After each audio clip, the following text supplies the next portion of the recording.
Talo agad. Yan po ang inabot ni Grandmaster Wasiso sa nakaraang Title Tuesday. Round 1 talo agad, winning pa yun. Ang matindi, ang score niya po pagkatapos ng 5 laro, 2 points lang. 3 talo. Mga winning pa yung pagkatalo at ako po yung nagtaka sa performance niya na yun at iniisip ko nga mag-withdraw na. Pero hindi. Siya po ay tuloy-tuloy naglaro at pag ikaw ay magaling ka talaga. Inaalat ka lang talaga minsan pero Wesley So pagkatapos po ng pangit na laro sa first 5 rounds, dumiretso. Umi-straight po yan, sunod-sunod na panalo. At eto nga po ang kanyang round number 10. Grabe, oh. Matindi po yung mga pinawalan dito, lalo na yung huling parte. Tingnan po natin, puti si Wesley, knight F3. Tinirahan ng C5, abay C3 lang. Grabe naman yan, no? Parang tira ko to nagiging slab eh. Matatranspose sa London, ayan na nga po, parang London po yan. Ayun, pero parang naging Tory attack kasi bishop to G5. Ayan, nag D5. Parang Tory attack nga, no? Kasi ang London dito, ang Tory attack sa G5 talaga pumupunta yan eh. Anyway, ang ginawa po ay nag H6, umatras, abay parang London na. Oh, ayun, parang naging London na nga. Oh, tumira po ng bishop. Okay, H3 lang para may takbuhan yung bishop. Tumalon lang po doon. Dinipensahan, nagpunta doon, pinin para hindi po makapture ito pong kabayo, no? Pinin po yan. And then nagcasting lang. At pagkakasling, bishop takes C6, pawn takes C6, tapos kinapture na ni Wesley yung D7. Binawi, and then tinirahan ng capture, binawi, at tapos tumira po ng queen to A4. Ayun. Matindi po yung queen to A4 idea. Alam nyo kung anong pinaka-threat niyan. Kala mo wala lang. Queen to A3. Ipipin bagsak yung pawn. Kaya ito pong si Idani ay tumira na po ng pawn takes pawn na binawi po ng C-pawn and then nag-rook lang po doon at tinirahan ng B3 and then nag-A5. Pagka A5, nag-knight jump lang. Ito pong si Wesley, hinihit po yung bishop, pineprevent po yung mga tulak na ganyan. Okay? Ang ginawa naman ng kalaban, umatras na. At pagka-atras, Wesley So, atras din. Anong meron sa atras, ayaw pa rin po ipatulak. Kasi pag tinulak mo, kakapturin lang eh. Siguro magtataka kayo, libre po yung reyna, hindi pwede, babagsak na ganun. So magwa 1 po na po eh. Kaya ang ginawa po niyan is nag-queen to F8 muna. At pagka queen to F8, magsi-C5 na po talaga yan, tinirahan lang ng knight to C5 para hindi ma-C5. So according po sa engine evaluation, yung laban daw po na to ay equal. Pero kung titingnan mo itong mabuti, kung ako tatanungin sa puti ako, backward pawn, bad bishop eh. Mamaya pwedeng pilahan yung pawn na yun eh. So, ang ginawa po ng kalaban, nag-E5, tama nga naman, para magkaroon ng open file sa E kasi hindi nakakasling, bukod po dyan, pag kinapture mo, kahit libre, bagsak yung kabayo, ang tinira po ay nag-A3 naman. Ito, binigyan ng question mark. Kasi, ang gusto po ng engine, mag-castling ka na kagad. Pero si Wesley, naiintindihan ko yung A3 para hindi makapag-rook to B4 or para makapag B4 siya eventually. Kaso, hindi daw kailangan. Kasi yung reyna medyo walang pupuntahan. Anyway, ang ginawa ko is nag-queen to E7, nag-castling, nag-H5. Naku, medyo passive ang dating. No? Balik po natin. Aggressive siya kasi nakita niya dito sa queen side, wala na siya magawa eh. Kaya gumanon. Pero ang pinapatira ng engine, instead of H5, i-lock mo daw muna bago mo gawin yan. Anyway, pagka H5 po, ayun na nga, tinirahan lang ni Wesley ng rook to C1 na mali kasi ang tamang tira pala dyan F3 na. Bago pa itulak ito, mag-F3 ka na. Anyway, rook AC1, nag-E4, nag-F3. Ganun din pala yung nangyari. Pero ito, may kagandahan dahil nakapag-create ng weakness. Ayun, grabe, no? At dito daw po, slightly better yung kalaban ni Wesley. Pero ang problema ng kalaban ni Wesley, wala siyang oras. So, ang ginawa po niya, nag-F6 lang. Tumira po ng rook to C3. Nag-rook lang po sa may B5. Grabe yung queen ni Wesley. Walang magawa. Anyway, tumalon yung kabayo, lumipat na. Lumipat na. No? Tingin ko po ang tema is mag-B4 para may depensa. May depensa po yung kanyang B4 kung sakaling kainin man. No? Anyway, nag-rook lang po sa may B8. Tumira po ng B4 pa rin. Medyo mali daw yung mga tira. Ano bang tira dito? C5.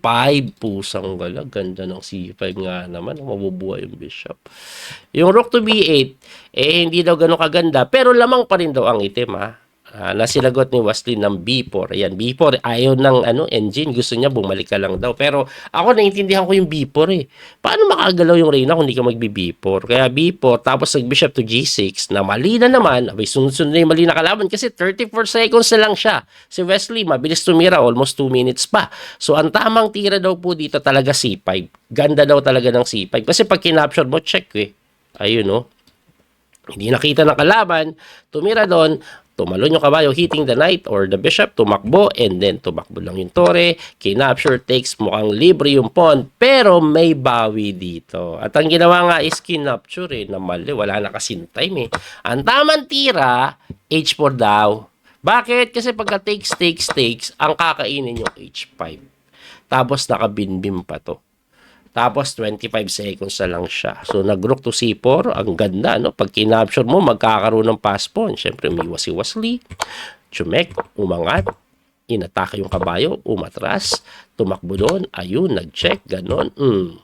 Medyo maganda yung posisyon niya ni Wesley kasi siya yung may pressure na binibigay dito. Pag umatras ka dito eh.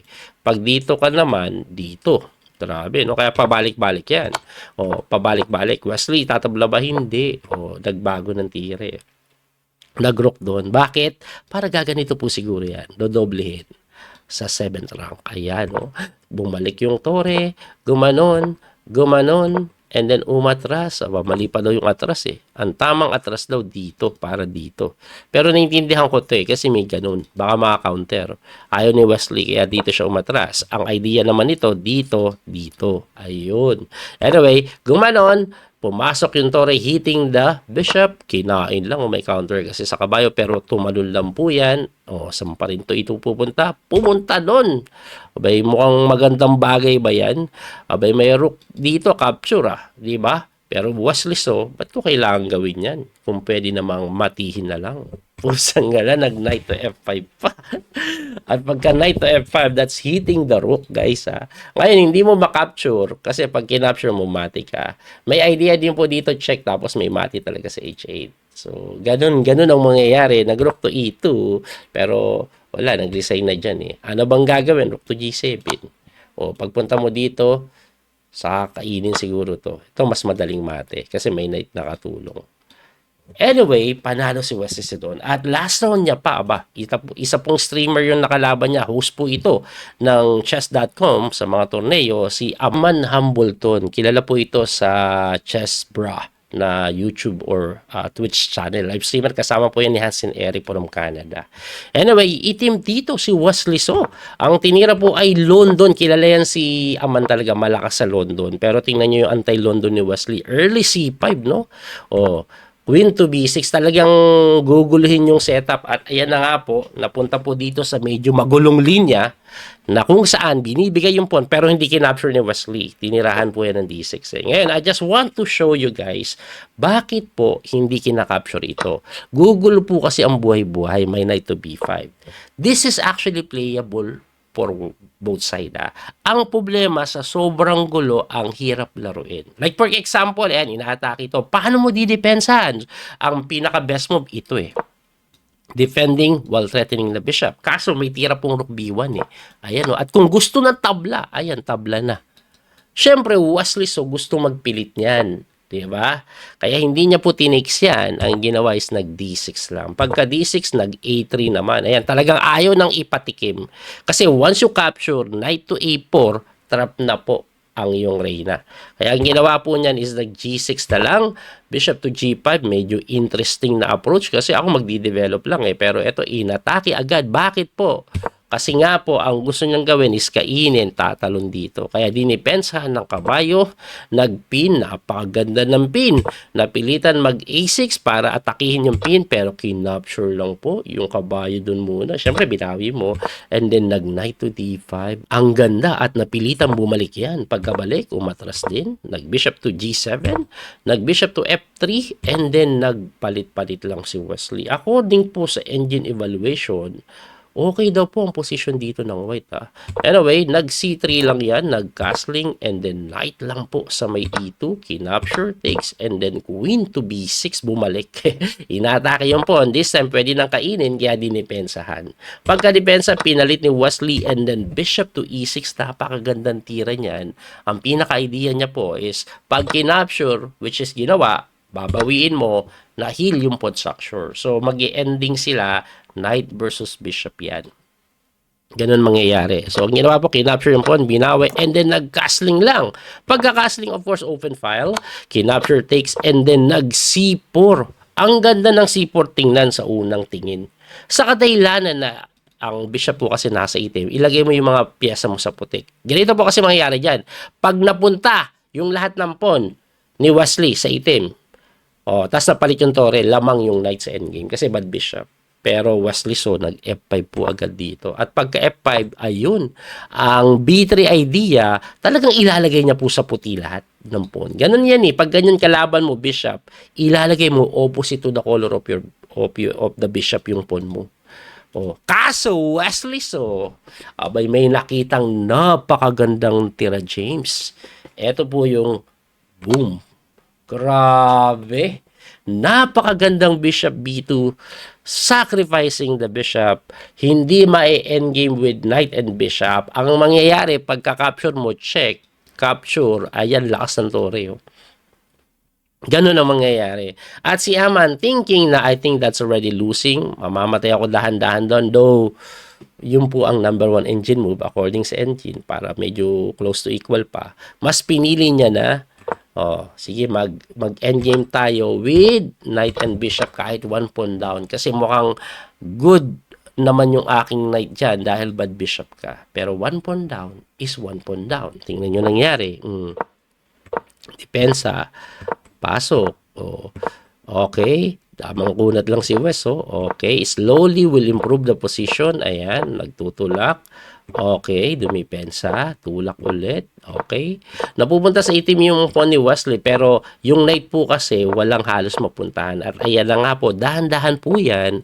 Pinipilit ni Wesley magtulak yung pawn. At ayan, dito, at dahil nga medyo na-fix na po yung structure sa may king side, Wesley So will plan to do something na dito sa may queen side wherein lamang siya ng pawn. At ayun po ang nangyari. Sinusugsuang at ayun ang blunder.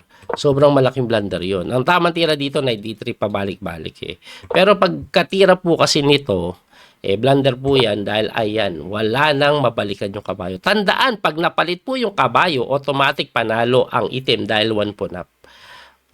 Kaya gumano lang yan at Wesley So bumiyak na dun. Excellent brilliant move. Sa'yo na yan pero hindi mo mabutan yung pawn na pabalik. Kinapture takes at ayan na po. Wala. Nakapasok na. At this is already winning and nilak na nga lang ni Wesley. Walang matalunan talaga yung kabayo. Grabe Parang ipit na ipit. Hindi na kinain yung pawn Kasi ito na po yung idea niyan Anyway, gumanon. Kinapture ni West at ito po'y tapos na dahil pagka-capture ganun. Gumanon pa yan Actually, mate into West So pinaglaruan pa Hindi pa minati, pagka ganun mo, mati bishop gusto ni West. Anyway, dahil po sa panalo ni Wesley, abay nakabawi from 2 out of 5. Nanalo siya sa last 6 rounds. Yun nga lang, hindi pa rin enough para po manalo at ang nag-champion po sa torneo, walang iba kundi si Habukir Sindarov. Walang talo yan. Ayun, sa 11 rounds, 10 points. Tapos, ayan po yung mga sumusunod. Okay, medyo, wala po si Magnus, si Caro nandyan. Ayan, nagkalat din si Caro. Pantay lang sila ng puntos ni Wesley. Ayan Medyo hindi maganda ang laro ng mga top seed. Grabe, wala si Magnus. Anyway, yan po ang nangyaring kabuuan. Abangan nyo po yung mga susunod na laban. Baka next Title Tuesday, ay wala pala ako. Pupunta po ako ng Russia sa February 18. Doon po ako ay maglalaro ng torneo kasama ng aking estudyante. Supposed to be talaga, magko-coach lang ako. Pero since nandun na, maglalaro na din ako. Ang problema ko lang, almost 5 years na po akong walang chess. Na standard, first time after 5 years na maglalaro ako. Hindi ko alam kung anong mangyayari sa atin doon. Bahala na this. Anyway, muli ito po yung Coach Freedom Master, Daniel Causo. Hanggang sa muling pagkikita. Don't forget to like and share, follow, and subscribe. Salamat sa suporta. God bless po mga kapiyahe. Bye-bye. That little mouse, 'cause I'm an albatross.